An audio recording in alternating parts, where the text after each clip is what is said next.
Halo, balik lagi dengan gue di sini Tegar Irsyad. Kali ini hari Selasa dan sesuai janji gue di video yang kemarin, kali ini gue akan menjelaskan bagaimana dan juga cara untuk bermain Fantasi Euro 2021. Jadi langsung aja, let's go.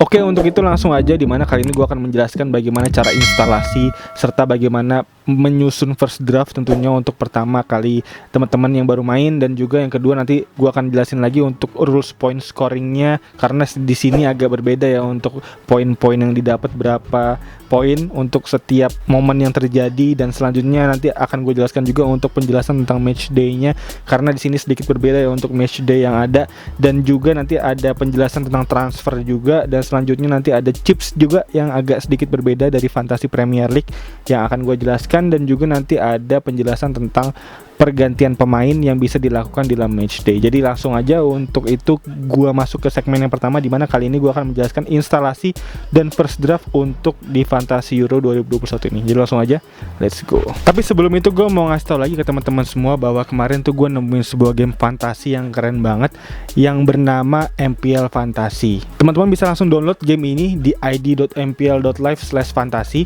Sama kayak game fantasi lainnya, di mana di sini teman-teman ditantang untuk bisa buktiin skill analisa dan juga strategi susun tim sepak bola, dan mirip-mirip kayak Football Manager, tapi tentunya di sini lebih seru ya, karena di sini ada 3 hal yang ngebuat game ini tuh seru banget. Di antaranya tuh yang pertama, teman-teman bisa mainin game MPL Fantasi ini dari berbagai macam liga di dunia ya, mulai dari La Liga, Liga Inggris, Liga Italia, Liga Spanyol, bahkan besok ada Piala Eropa juga bisa teman-teman mainin di MPL Fantasi ini. Dan yang kedua, hadiah MPL Fantasi langsung diterima begitu pertandingan selesai. Jadi teman-teman nggak usah harus nunggu satu musim. Jadi setelah pertandingan selesai, teman-teman bisa langsung dapat hadiahnya. Dan yang ketiga, pastinya ngebuat nonton bola jadi lebih seru ya, karena di sini kita nggak cuma nonton aja, tapi juga kita tuh berasa ikut main dan ngumpulin poin terus di aplikasi MPL ini. Jadi mantep banget. Dan juga hadiah MPL Fantasi ini berupa berlian kemenangan yang bisa ditarik jadi saldo GoPay dan juga link aja. Jadi satu berlian kemenangan ini senilai Rp200 saldo GoPay dan link aja. Jadi bisa langsung kita pakai tuh hadiahnya buat makan, buat beli pulsa data, buat beli pulsa listrik, bisa buat beli jersey bola juga. Jadi banyak banget untuk bisa teman-teman jajanin untuk hadiah dari MPL ini. Dan minggu ini akan ada pertandingan Inggris melawan Kroasia, yang dimana tentunya bakal seru banget dan wajib untuk teman-teman ikutin tentunya untuk pertandingan ini di MPL Fantasi. Dan untuk itu langsung aja kita main bareng. Langsung download aplikasi MPL sekarang di id.mpl.live/fantasi. Oke, langsung aja untuk ke segmen yang pertama ya, dimana kali ini gue akan ngejelasin untuk cara instalasi serta cara untuk memilih first draft untuk di Fantasi Euro kali ini. Jadi untuk itu langsung aja kita nyalain screen recordernya.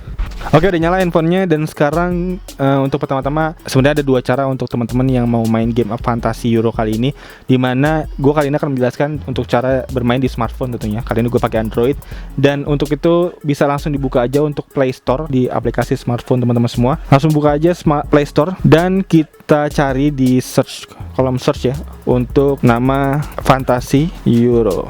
Nah, di sini langsung keluar suggestnya ya, dimana ada Fantasi Europe League, Europe Liga 2020. Jadi langsung aja pilih Fantasi Europa League, dan di situ langsung kebuka ada 2 sebenarnya aplikasinya. Di antaranya yang pertama ada UEFA Games, dan yang kedua ada di kolom ketiga nih Euro 2020 official. Teman-teman, gue saranin untuk bisa langsung download aja yang ketiga, yang dimana ada logo Euro 2020.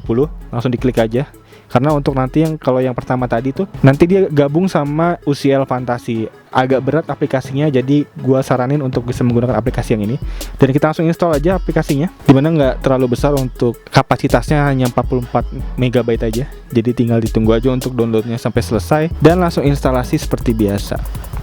Oke, langsung kita buka aplikasinya setelah diinstal, yang dimana langsung aja pilih Let's Start ya untuk yang pertama. Dan kita di sini disuruh memilih tim bebas. Teman-teman megang siapa? Kalau gue di sini megang Belgia, kayaknya ini bakal juara ya. Jadi langsung continue aja. No, I want to go, pilih. Lalu ya no, I follow from home. Dan langsung aja kebuka kan untuk aplikasi Euro 2020, dimana di sini cukup lengkap ya untuk jadwalnya serta grup stage yang ada, nanti hari apa pertandingannya juga cukup lengkap untuk informasi yang ada. Dan untuk itu langsung aja kita pilih di bawah ini ada kolom fantasi, kita klik. dan langsung keluar untuk fantasy footballnya, dan langsung aja untuk mempercepat teman-teman bisa langsung pilih aja try as guest ya, dan teman-teman bisa langsung pilih pemain yang dimana di sini untuk rules yang ada teman-teman dikasih dana 100 juta ya, dimana di sini teman-teman bisa pilih pemain sesuka teman-teman semua, yang dimana tentunya bisa teman-teman pilih dari pertama pilih formasi yang ada. Teman-teman bisa pilih 352, 433, 442 atau 451, terserah teman-teman semua cocoknya yang mana. Dan setelah itu untuk pilihan yang ada teman-teman dikasih budget 100 juta euro tadi seperti gue bilang ya, dimana 100 juta euro ini kapasitas maksimal, dimana teman-teman kalau misalkan pilih pemain tentunya nggak bisa yang premium semua ya, nggak bisa ada Ronaldo, tiba-tiba ada Lukaku, ada Kevin De Bruyne, ada Gareth Bale, nggak bisa. Jadi harus teman-teman pilih untuk budget yang tersedia hingga memenuhi 100 juta euro maksimal. Dan untuk itu setelah milih tim bisa langsung di next aja.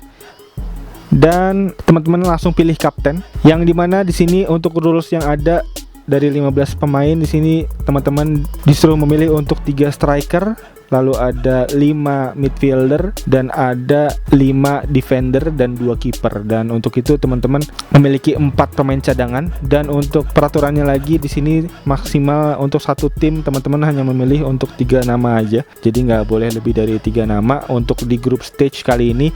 Yang nanti akan gue jelasin lagi untuk di stage selanjutnya akan berbeda peraturannya. Tapi untuk yang pertama ini gue akan menjelaskan bahwa maksimal pemain yang bisa digunakan dalam satu tim hanya 3 pemain. Dan untuk itu berikut peraturan yang ada, langsung aja kita next dan langsung kita pilih kapten, dimana kapten di sini tentunya akan di double 2 kali lipat untuk poin yang ada. Jadi langsung aja pilih kapten dan kita next lagi. Ya, dan di sini teman-teman disuruh untuk menuliskan nama tim teman-teman semua. Kita tulis terserah teman-teman semua. Kita tulis Goa FC dan yap, berikut untuk pemilihan pemain serta cara instalasi untuk fantasi Euro kali ini. Dan teman-teman langsung bisa sign up pakai akun teman-teman semua, bebas mau pakai akun Google, Facebook atau akun Apple juga bisa. Ya, berikut untuk cara instalasi dan cara pemilihan first draft serta peraturan yang ada untuk di segmen yang pertama ini. Tadi gua recap lagi bahwa peraturannya hanya ada 2 untuk first draft kali ini, dimana pertama teman-teman maksimal pemilihan tim dalam satu tim hanya 3 pemain, dan teman-teman dikasih dana untuk pembelian pemain 100 juta euro, dan teman-teman tentunya bisa mengatur budget untuk pemain-pemain yang ada, dari pemain yang budget rendah sampai budget tinggi untuk dipadukan menjadi satu tim yang cukup oke untuk bisa teman-teman gunakan di matchday pertama besok. Jadi berikut untuk tutorial serta cara instalasi dan cara first draft untuk di segmen pertama ini. Jadi langsung aja untuk segmen yang selanjutnya kita akan membahas tentang point scoring untuk di Fantasi Euro 2021. Jadi langsung aja, let's go.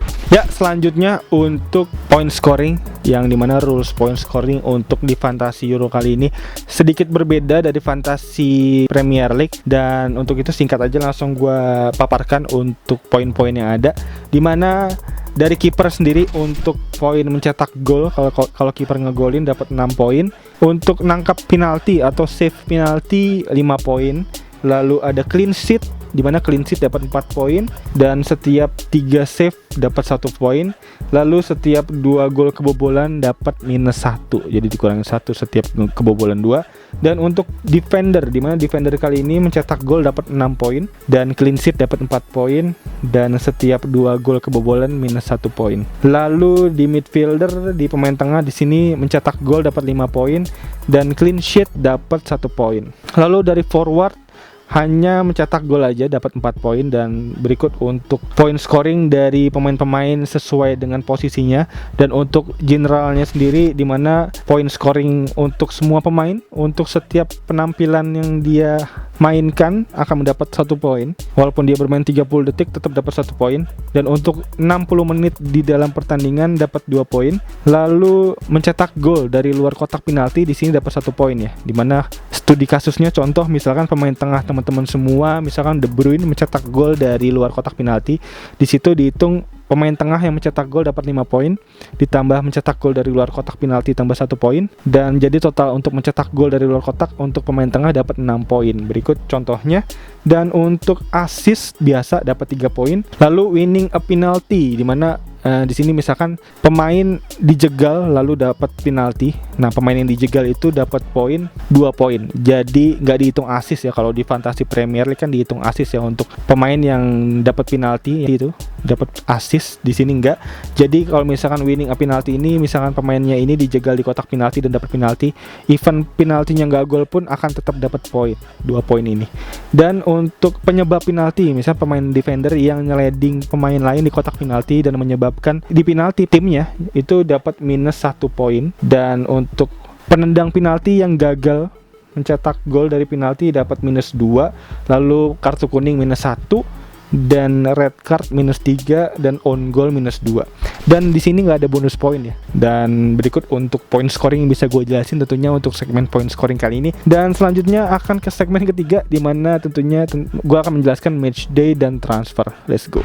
Oke, selanjutnya gue akan menjelaskan tentang match day ya, di mana di Fantasy Euro kali ini dari pertandingan pertama sampai pertandingan terakhir itu terdapat 7 match day, yang dimana di 7 match day ini teman-teman ditantang untuk bisa berkompetisi ya dengan para player lain untuk bisa mendapatkan poin sebanyak-banyaknya. Dan untuk perhitungan match day sendiri nanti akan terbagi dari pertandingan grup dan juga knockout. Dan untuk di pertandingan grup itu akan ada 3 match day, karena di dalam satu grup itu terdapat 4 tim yang akan saling bertemu ya. Dan tentunya dari 4 tim ini akan bertemu dengan 3 tim yang lain, artinya ada 3 pertandingan, dan 3 pertandingan ini mewakili masing-masing match day yang ada. Jadi tentunya akan terhitung di match day masing-masing tentunya untuk di 3 pertandingan ini nanti. Dan sisanya selanjutnya di babak knockout yang pertama akan ada di match day keempat, yaitu di 16 besar.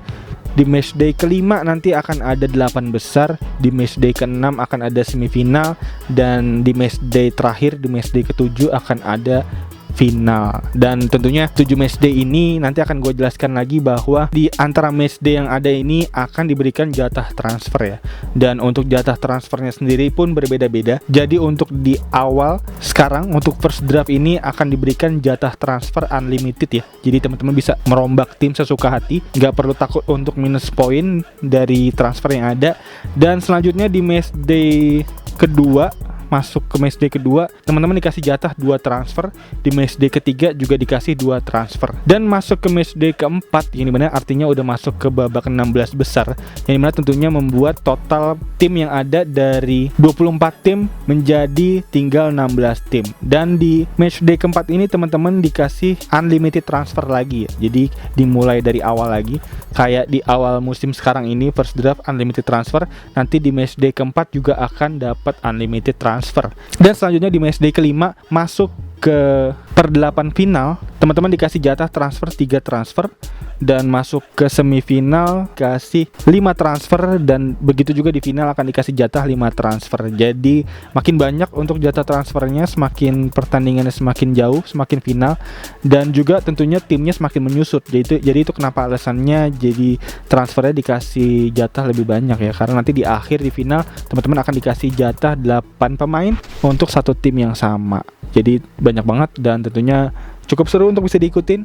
Dan berikut untuk penjelasan match day dan transfer yang ada untuk di Fantasy Euro kali ini ya. Semoga sedikit tercerahkan ya, atau mungkin teman-teman yang masih bingung atau pengen nanya bisa tulis saja di kolom komentar di bawah, nanti akan gue jelasin lagi nanti di kolom komentar di bawah. Dan selanjutnya akan masuk ke segmen penjelasan tentang chips untuk di Fantasy Euro kali ini. Let's go. Dan selanjutnya segmen chip, yang dimana chips yang ada untuk di Fantasy Euro kali ini cuma ada 2. Yang pertama tuh wildcard, dan yang kedua itu limitless. Jadi nggak ada triple captain. Dan nanti akan gue jelasin lagi bahwa di wildcard itu sama halnya dengan wildcard yang ada di Fantasy Premier League, yaitu teman-teman bebas untuk mentransfer pemain mana aja. Jadi nggak ada batasan untuk mentransfer pemain, dan tentunya permanen hasilnya. Jadi untuk di match day selanjutnya pemainnya akan tetap formasinya sesuai dengan formasi yang teman-teman gunakan di wildcard pada match day tersebut. Dan juga ini untuk saran juga bisa digunakan di pertandingan final ya, karena ini cukup oke untuk di semifinal atau di final, karena timnya akan mengerucut jadi 4 atau menjadi 2 tim. Jadi cukup berguna untuk bisa berada di semifinal dan final nih untuk chip ini nih. Dan selanjutnya untuk chip limitless, dan ini chip yang cukup keren menurut gue ya, karena teman-teman ini mirip-mirip sama free hit, yang dimana chip ini bisa digunakan hanya dalam satu game week aja, yang tentunya hanya berlaku untuk satu game week aja. Jadi untuk di game week selanjutnya, untuk settingan tim yang ada akan balik ke match day yang ada sebelum limitless digunakan.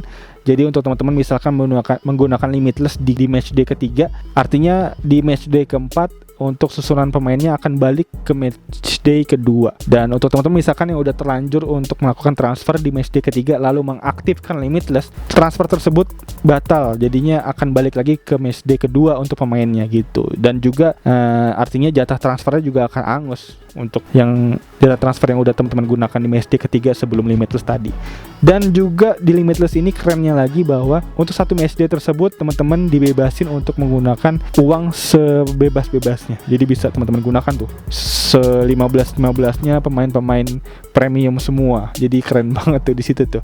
Dan tentunya cukup powerful untuk bisa teman-teman gunakan di group stage ya. Karena di group stage tentunya masih banyak tim-tim yang main dan pilihannya masih banyak, yang tentunya cukup bisa dimaksimalin di group stage ini. Karena kalau misalkan udah masuk ke 16 besar dan kena knockout yang makin dikit, tentunya pilihan pemain premiumnya makin dikit dan limitlessnya jadi nggak berasa, karena untuk batas maksimalnya ini tentunya nggak bisa dimaksimalin dari pemain-pemain premium yang ada, karena pemain premium kan pastinya bakal terkikis ya untuk di match day yang semakin banyak, match day yang semakin jauh makin terkikis karena udah pada dieliminasi. Dan untuk itu berikut untuk penjelasan tentang dua chip ini, limitless dan wildcard, yang semoga juga membantu teman-teman semua dalam memahami cara bermain di Fantasi Euro kali ini. Dan selanjutnya gue akan menjelaskan tentang live subs, dimana live subs ya, atau pergantian pemain lah gitu ya. Jadi langsung aja, let's go. Oke, di segmen kali ini gue akan menjelaskan tentang pergantian pemain di Fantasi Euro 2021 ya. Karena di sini pergantian pemain cukup agak membingungkan ya, dan cukup agak ngejelimet ya, karena cukup ribet untuk rules yang ada. Tapi ini cukup powerful juga nih untuk teman-teman yang bisa memahami dari pergantian pemain ini. Karena pada dasarnya untuk peraturan dari pergantian pemain ini, dimana dalam satu match day itu akan ada jeda substitution window namanya. Dan bisa kita lihat juga di match day pertama juga, contohnya gue akan kasih lihat nanti di layar, bahwa di match day pertama ini ada 4 substitution window. Bisa kita lihat untuk di pertandingan pertama di sini ada Turki lawan Italia, dan substitution window-nya di antara hari Jumat dan hari Sabtu di pertandingan kedua. Di antaranya di situ di pertandingan keduanya ada Wales lawan Swiss, ada Denmark lawan Finlandia, lalu ada Belgia lawan Rusia. Dan di antara jeda 2 hari pertandingan itu teman-teman bisa menggunakan substitution window ini untuk mengganti pemain yang bermain di starting 11 teman-teman semua dengan pemain bench yang ada di bench teman-teman semua. Misalkan nih contoh, teman-teman semua di Turki lawan Italia, teman-teman menggunakan Immobile Italia, tiba-tiba Immobile poinnya jelek 2 poin gitu, teman-teman bisa ganti tuh nanti di pertandingan kedua Immobile dengan pemain yang bermain di match day kedua. Di situ misalkan Belgia lawan Rusia, di situ teman-teman bisa ganti tuh si Immobile dengan pemain Belgia, dimana di situ misalkan Immobile kan pemain tengah ya, dan artinya teman-teman bisa ganti pemain tengah dari Belgia, misalkan De Bruyne artinya teman-teman masukin dulu di bench ya, dimana artinya si De Bruyne nanti akan menggantikan Immobile di pertandingan kedua di match day pertama itu. Dan teman-teman punya jatah 4 pergantian pemain ya, karena di bench juga kan ada 4 pemain, 1 kiper dan 3 pemain outfield player, kurang lebih begitu untuk pergantian pemain. Dan untuk saran yang ada berarti tentunya teman-teman bisa menggunakan pemain-pemain di starting 11, pemain-pemain yang bermain lebih dulu di match day tersebut. Jadi tentunya biar bisa memaksimalkan kalau pemain-pemain teman-teman semua ada yang poinnya blank, tentunya bisa diganti dengan pemain-pemain yang bermain setelah dari pertandingan si pemain yang ngeblank itu. Dan cukup powerful juga sebenarnya untuk rules yang ada di sini, dan bisa membantu teman-teman semua juga ya. Kalau misalkan pemainnya pada busuk, pada blank, bisa diganti tentunya dengan bench yang ada. Jadi sarannya seperti tadi gue bilang ya, bahwa teman-teman bisa menggunakan pemain-pemain yang bermain lebih dulu di match day tersebut. Dan berikut untuk penjelasan tentang live subs dan begitu untuk pergantian pemain dan juga kapten yang ada ya. Dimana di sini kapten juga teman-teman bisa ganti. Dimana pertandingan hari pertama di match day 1 di situ ada Italia, misalnya teman-teman ngaptenin Immobile lagi tadi. Teman-teman misalkan Immobilenya jelek, bisa diganti lagi kaptennya di pertandingan di hari kedua di matchday tersebut. Bisa ganti ke KDB, Kevin De Bruyne, Belgia misalkan. Misalkan Belgia juga jelek gitu pertandingan, cuma 2 poin juga misalkan De Bruyne. Bisa diganti lagi kaptennya ke pertandingan Inggris Kroasia di hari ketiga di matchday tersebut, ke Kane misalkan. Tapi tiba-tiba misalkan Kane juga jelek gitu misalkan, cuman 1 poin misalkan, cedera gitu misalkan. Bisa teman-teman ganti lagi di matchday pertama itu di hari ke-4. Di situ ada Spanyol lawan Swedia misalkan, bisa teman-teman gunain tuh pemain Spanyol bisa jadi kapten, misalkan Ferran Torres bisa jadi kapten misalkan. Tapi misalnya jelek juga, bisa langsung ganti lagi di matchday terakhir, di mana di situ ada Prancis lawan Jerman dan Portugal lawan Hungaria. Di situ ada Portugal tuh cukup oke, misalnya ada Cristiano Ronaldo bisa juga tuh jadi kapten lawan Hungaria. Tapi misalkan ternyata si Ronaldo jelek juga, terus teman-teman jelek, nggak bisa gacor nih poinnya, teman-teman mau ganti lagi ke KDB di pertandingan kedua di matchday tersebut, nggak bisa. Jadi ini benar-benar kayak take it or leave it gitu. Jadi cukup di situ untuk strategi yang ada yang bisa gue sebutin. Jadi semoga teman-teman cukup bisa dipahami ya untuk rules dan peraturan yang ada. Atau mungkin teman-teman yang masih bingung atau masih belum paham, bisa langsung nanya aja di kolom komentar, nanti bisa gue jawab semampunya tentunya seperti biasa. Dan kurang lebih berikut untuk penjelasan gue tentang Fantasi Euro kali ini, yang dimana semoga membantu teman-teman semua juga ya dalam memahami Fantasi Euro kali ini. Dan kayaknya itu aja untuk video kali ini, dan semoga juga membantu teman-teman semua dalam meramu serta meracik tim di matchday pertama di Fantasi Euro kali ini. Dan juga gue kembali ingetin lagi teman-teman semua untuk bisa langsung join di Liga Go FC Fantasi Euro 2021 ini, yang dimana tentunya akan ada hadiah menarik berupa uang dengan nominal Rp400.000 untuk satu orang pemenang. Jadi langsung join aja sebelum ditutup untuk deadline join liganya, yang untuk itu nanti akan gue taruh untuk link joinnya di kolom deskripsi di bawah. Jadi kayaknya itu aja. Sekali lagi thank you banget yang udah nonton, dan untuk teman-teman yang baru nonton bisa langsung klik tombol like, subscribe, dan lonceng yang ada di bawah agar teman-teman gak ketinggalan video-video seputar Fantasi Euro lainnya dari channel ini. Dan kayaknya itu aja. Sekali lagi thank you buat yang nonton. Assalamualaikum, seperti biasa gue Tigor Irsyad. Peace out.